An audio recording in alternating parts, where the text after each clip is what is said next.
Right, that's that weld done. The MIG weld with the Andeli, 0.8 wire. Camera's not doing it justice again. I'll flip him over. Nice bead there. Show about the Metal arc.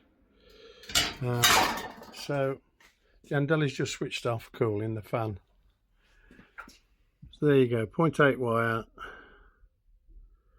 2T, 15.3 volts, 66 amps. And the corner, I dropped it down to 1.7 mil thick as if it was doing a butt. So far we've got oxyacetylene, metal arc,